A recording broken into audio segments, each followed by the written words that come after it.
Hello, I'm Ryan, and welcome to Analyze This, Mr. Bond, my channel where I discuss the adventures of James Bond 007 and dig for what lies beneath the surface.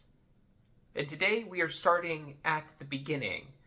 Not the beginning of the James Bond character, but the beginning of the Eon Productions film series that catapulted James Bond into popular culture as one of the most significant fictional icons of the 20th century. James Bond began really as a cultural phenomenon when he hit the silver screen. Obviously, Ian Fleming's novels had preceded that and had some level of success, but it wasn't really until Sean Connery picked up the mantle of the character in 1962's Dr. No that James Bond became the icon we recognize him as today. Going back to look at Dr. No now is interesting, both in terms of what it will ultimately mean to the Sean Connery era, which we will be exploring from here on out, but what it means for the series as a whole, because Dr. No really encompasses what we would call the Bond film formula in terms of broad tropes, broad sense of who the character is, how he operates in the world, what the story structure is. Some of that is obviously borrowed from Fleming, but the kind of rigidity of that story structure became more of a phenomenon of the films.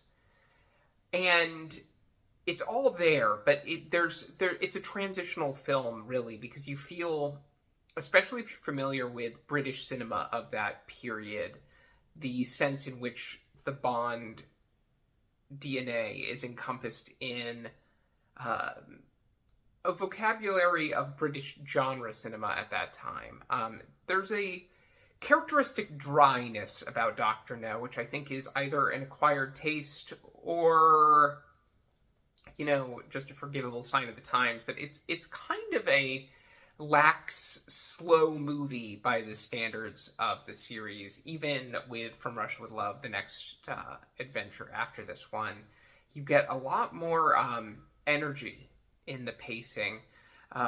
Dr. No is very much a kind of slow procedural detective story that kind of bridges into this peculiar man versus nature final act that's actually, in many ways, the centerpiece of Fleming's novel. This story has been padded out with a lot of additional investigation that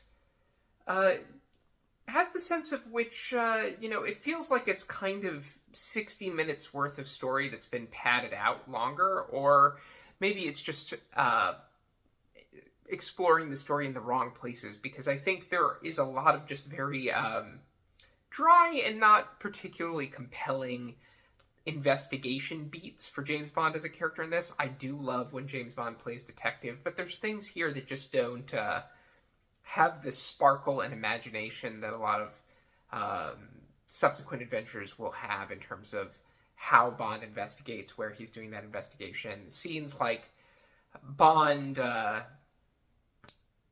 checking a boat for, a hint of radiation. In fact, so much of this investigation having to do with radioactive mineral samples and conversation to that effect, and who owns the island those samples came from.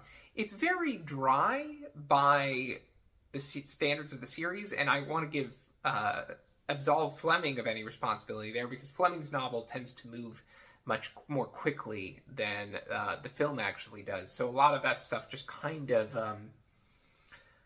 bogs the movie down a little bit. So if Dr. No does not quite rank in my upper echelon of great Bond films, it's largely for that reason. It's also because, as much as the Bond formula is here, there is one major Bond contributor who hasn't really made his contribution to the series yet by the time Dr. No arrives, and that is John Barry. John Barry's music is maybe one of the most essential ingredients of this series, and really establishes the emotional texture of the Sean Connery films. And here, John Barry is obviously involved. He helped shape the Bond theme into what it needed to be, working with Monty Norman's raw melody to arrange it and create the most thrilling theme song in cinema history, or at least one of them. But John Barry's contribution isn't here in the same way, and instead we have Monty Norman's score, which, even by the standards of the time, is kind of stodgy and rickety and does not have the ability to sort of heighten the moments that it's accompanying. So there's a sense in which this Dr. No doesn't quite find the rhythm that we would expect from a James Bond adventure. But it is nevertheless loaded with brilliant scenes and a really compelling central character, James Bond himself, who was an unusual protagonist at the time and is still an unusual protagonist now.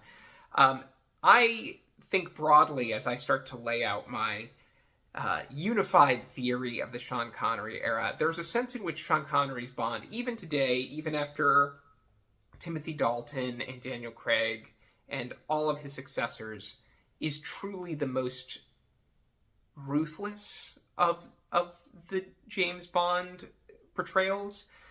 There's just a kind of cold-hearted darkness to this character that this movie really leans into in a way that I don't think is true for the rest of the series. Dr. No is kind of unique in how quickly it wants to establish Bond as a killer. And part of that is establishing the world around him, James Bond being a 00 agent, what that means, and why his role is particular in the world of, espionage. He is essentially a licensed troubleshooter, as one of the later films will put it, but he is there to essentially eliminate threats to the British government and is empowered to kill in that endeavor. And there are a number of moments in this film that make a great effort to really stress that element of Bond. He is, as the series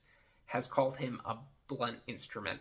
I've called this video a stupid policeman, which is something Dr. No criticizes Bond for being in the climax of this picture when Bond and Dr. No finally really come face to face. And it's an interesting line insofar as it really feels accurate. Connery's Bond is a brute force weapon. He is investigating with some level of intelligence, but also just like a level of aggressiveness and with a tendency towards violence and intimidation and mind games around that is not,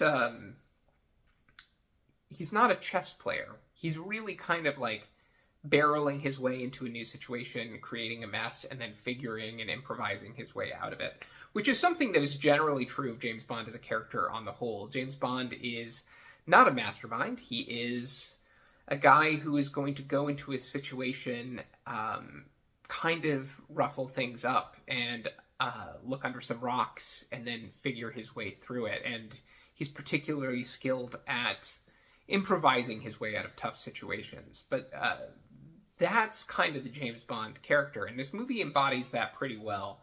If we start at the beginning here, the movie opens with the famous gun barrel logo, though it's presented differently than it is in the rest of the series. It's interesting how structurally the opening of this movie does fit that sort of pre-title sequence format, but it's not quite structured in the way that later films would.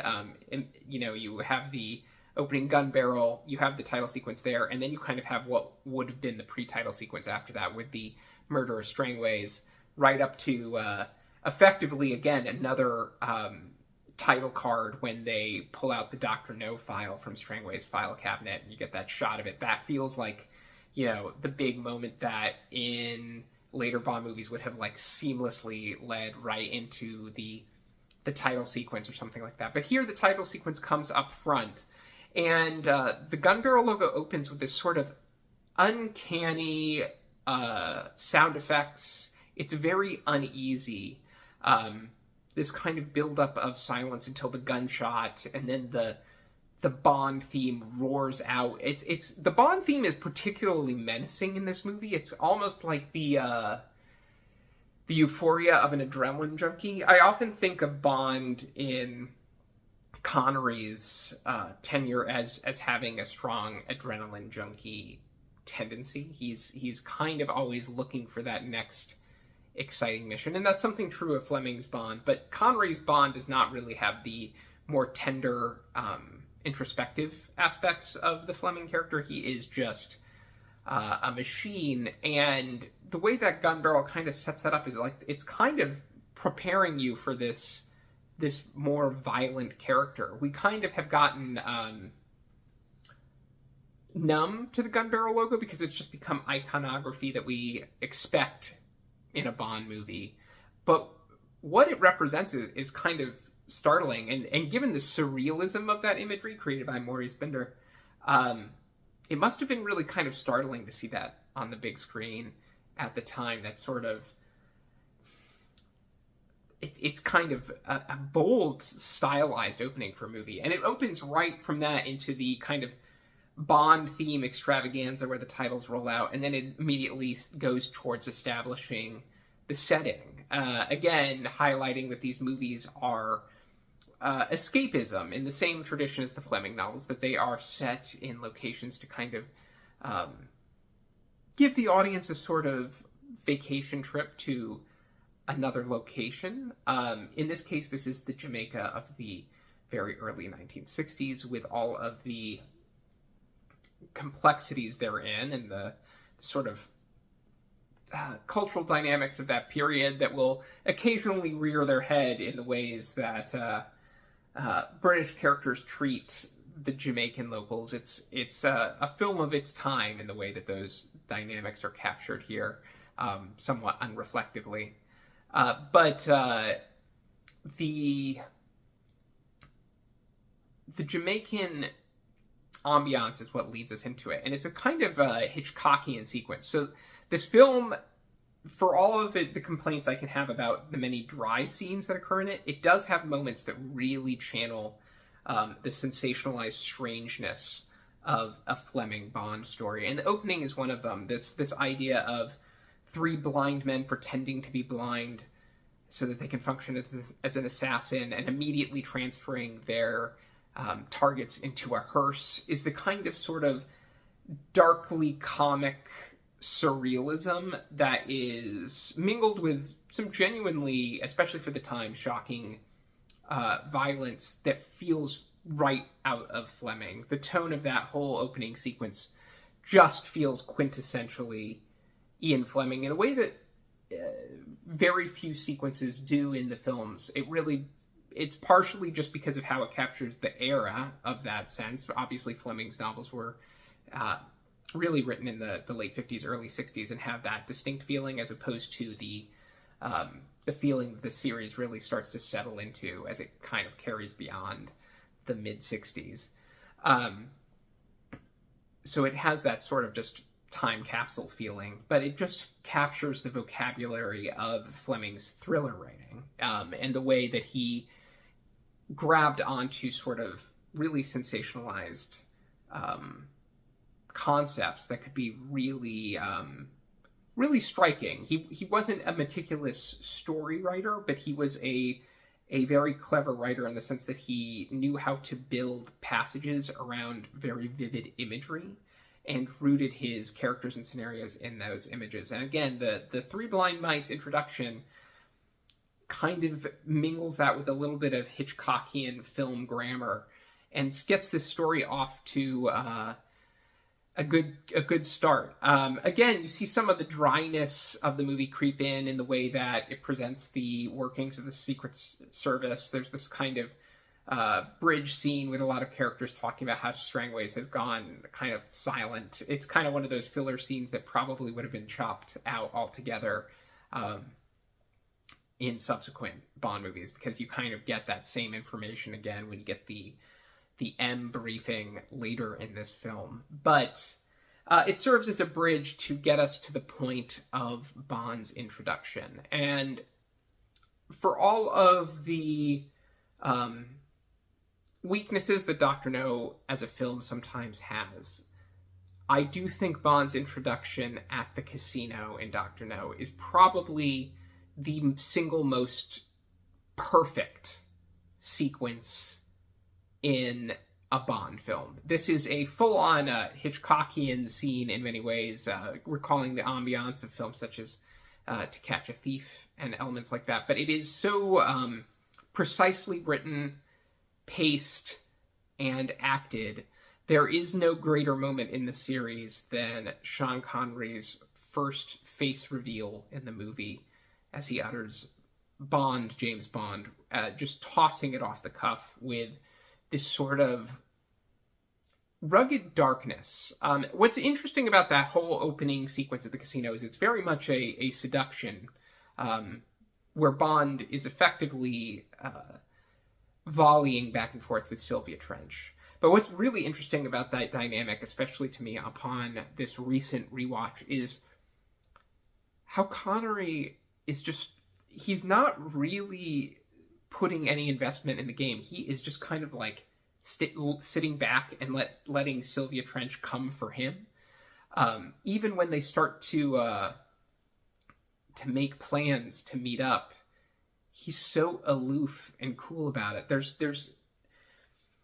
There's a sense in which Connery's Bond is kind of, nobody really like breaks through his armor. There are moments in the Connery era where we see him show shock or surprise or dismay or things like that. It's not that he doesn't have emotions, but there's never a sense of anybody really getting beneath his skin. And there's just such a devil may care attitude about his Bond in this opening section that really kind of sets up the kind of character who would willingly choose a career as an assassin. This is a guy who is not a sentimental guy. And contrary to the Fleming novels, this is a guy who is, I think, when we start to see Connery's portrayal really unfold, really has a kind of sadistic edge to him. We'll come back to the M briefing in a second because I think it's important to touch on that. But there's the moment where he arrives in Jamaica and the chauffeur has arrived to pick him up, and you see Bond call and figure out that the chauffeur is really just there as an imposter and a threat to Bond. And the look on Bond's face is really pretty chilling. It is the look of like a hunter who is ready to like devour his prey, like a a lion or a tiger just ready to devour a meal. And it's really something else. And that same ruthlessness comes in the very iconic sequence where Bond dispatches Professor Dent without a thought and then puts another bullet in his back just to either make sure he's dead or make sure he feels a little bit more pain. It definitely feels the latter. It's just kind of like this really sadistic edge that you get the sense that Bond here is not a nice guy, right? Like this Bond is a particularly dark character, and I think that's one of the reasons Bond really stands out as a creation here. The series will start to skew back towards treating him more heroically as it goes on. I mean, that really happens once you get into the Roger Moore era, and this character becomes like an icon of Britain, and we've got to celebrate the trickster hero that kind of is thwarting the bad guys. But here, Bond is a really nasty character. He's a bad guy who is sent by the government to do kind of dirty work on their behalf. And Connery plays it with such astonishing machismo that he can really just like stand on screen and hold it. He doesn't have to do a lot in this movie. In fact, the movie gives him some pointed one-liners, but there's not the sense that you get in some of the later movies where Connery is really performing for the camera in the way that he does in, say, Goldfinger on especially. He is really just kind of being a person here. Connery's performance is a little bit more removed, a little bit more internalized in Dr. No. And I enjoy it because it gives him such a kind of chilly, dark edge that is pretty consistent throughout the entire picture, and it's actually pretty unique in the series as far as portrayals of Bond go. Bond is, of course, here, presented with multiple different characters on which to bounce off against. Sylvia Trench is the first of these, and obviously she is a wonderful character in the sense because she shares Bond's sort of voracious appetite. They really feel like peas in a pod that way. People who are really just kind of going after what they want in life. Two hedonistic people really trying to align together about what they want out of it, which is great that she reappears in From Russia with Love. It's a shame we don't see her again after that, because it really does feel like the two of them have a unique chemistry that the Bond series has sometimes played with again after the fact, but it hasn't really worked on quite the same level. And it really kind of establishes exactly who Bond's character is by giving him this female equivalent to kind of embody that approach to a kind of voracious appetite for life, and a kind of willingness to be very direct about it. I think, and that's always been what was, especially at the time, shocking about Bond, was the directness with which he pursued what he wanted. The familiar beats here in terms of like the story unfolding with the M briefing and his stop by Moneypenny and the introduction of Boothroyd and Bond getting handed his gun. It's very comfortably establishing the DNA that the series would follow from there on out. There's a bit more sense of there's a little less theater about it than there is in some of the subsequent movies, but what it does emphasize very strongly from the outset there, by making Bond's first item that he's given in the series a gun, is it once again is aligning that character with the idea that this character is a killer. He is sent out by the government, and M very succinctly makes that point in that conversation, right? You're given a 00 license to kill, not to be killed.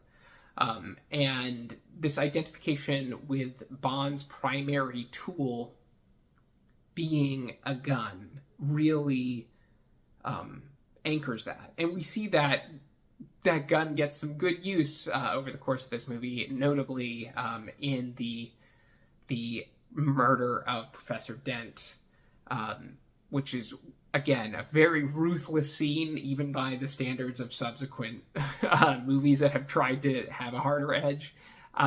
It's a pretty dark bit of business. And you kind of see, once Bond arrives in Jamaica, that he is just kind of barreling through things. He's really callous and tough with the chauffeur, understandably, because Bond thinks his life is at risk, and you mess with a dangerous guy who thinks his life might be at risk, he's not exactly going to be kind about it. But the way Bond delivers one-liners in this movie about, the dead chauffeur, and then the three blind hearse drivers, attacking him on the road. They were on their way to a funeral. There's sort of, again, that same sort of sadism shows up in the way that Connery does it. It's really like kicking the guys while they're down, right? Kicking the guys while they're dead, essentially. Like it's establishing a level of like smug satisfaction over them. In later installments, that softens a bit and kind of created a broadly accepted theory that Bond makes one-liners to release tension for himself. That's kind of a lot of the way that you hear critics talk about Bond's tendency to deflect with humor. In Dr. No, it feels less like he's deflecting and more like he's trying to stick the knife in one more time, right? Like, just as he can. And there's, again, I'm going to kind of gloss over a lot of the slow investigation stuff with him meeting Dent. There is obviously the very lovely touch that, again, is very Fleming-esque with the tarantula being brought to his room. And obviously Dent going to the island where you get your first sense of the Ken Adams set design that would establish the visual template for the series. It's a very slow burn stuff, especially until Bond is on his way to Miss Tara's apartment, or flat, I should say, and Bond again is pretty ruthless to Miss Tara. Again, she was complicit in his attempted murder, and so Bond isn't mincing words there, though you can't say that Bond behaves like a gentleman in that circumstance either. And again, it goes back to this idea that this Bond is kind of a not good person doing dirty work on behalf of the British government. And he's going up against a pretty bad guy. I mean, you get the sense that Dr. No is pretty ruthless with his people. Everybody's terrified of him. And obviously his motives are not good. In many ways, Dr. No is the major counterpoint to Bond that we have to consider in this movie, because he really establishes the template of the Bond villain, and is, again, one of the more satisfying aspects of this movie in establishing the Bond formula. Dr. No in this movie shifts away from the book's sort of rip-off Fu Manchu character towards a version of the character that really feels like a proto-Blofeld.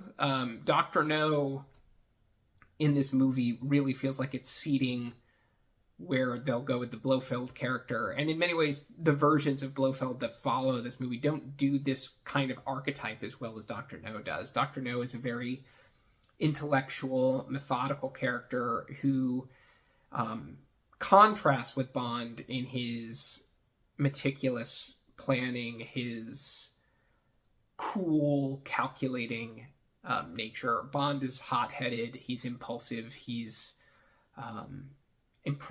he likes to improvise. Dr. No is very much a master planner. So if they're playing chess, Bond is a reckless chess player, whereas Dr. No is trying to think many moves in advance. And that dynamic between them is very good because of how well Joseph Weisman plays the character. Joseph Weisman isn't in the movie very much, but he still makes such a big impression. And you kind of wish he was in the movie more. The movie kind of saves Dr. No for the very tail end. And it's to the character's credit and Joseph Weisman's portrayal that the character makes as much of an impact in the movie as he does. He really is one of the great Bond villains. Really... And even, Dr. No's plot, his grand scheme to topple rockets isn't one of the great villain schemes of the series, but Dr. No still feels very menacing and intimidating, and he's built this Ken Adam designed world in which Bond is kind of imprisoned. The whole back third of this movie is very interesting in the sense that it's really about Bond surviving, being chased through the jungle-like territory of the island, having to survive these obstacles that have been put in his way by Dr. No. It's really an endurance test. And the novel makes that especially literal, where Dr. No puts Bond through a kind of obstacle course. And I wish that sequence was in the movie, but instead we get Bond, going through the pipes. But it's really an endurance course for Bond, this final third of the film. And Dr. No really feels like the aloof architect of all of that in this movie. And in many ways, that's the true measure of his villainy in this. The kind of toppling rockets is just kind of an explanation for everything going on in the story. It's not really a big payoff. Like, the countdown for that is not, a particularly compelling dramatic point in this movie. What is compelling is just Bond thwarting Dr. No, because Dr. No has done so much to put Bond through hell by that point. Of course, other characters exist in this movie to shine light on who Bond is. Felix Leiter, played by Jack Lord. They're kind of both interesting figures here because they're, again, Jack Lord seems like a tough, sort of aloof guy himself. It's the version of Felix Leiter where he feels more like the American Bond. Other versions of Felix Leiter will feel less Bond-like, more like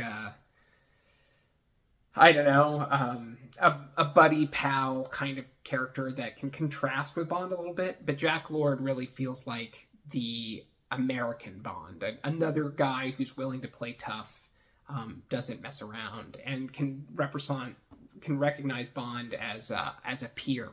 I like that. I like that character quite a bit. Quarrel, obviously being one of these characters who, like Honey Rider, also is kind of a one of the real, like, local sources of knowledge. Bond is really confronting against the forces of nature in this movie, and both Quarrel and Honey, serve as commentators and guides throughout that story. Obviously, the big one being where, there's the conversation where Bond and Honey are talking, and she kind of says Bond doesn't get to know what he's talking about because he doesn't know enough about nature the way she does. She's been out there, she's lived it.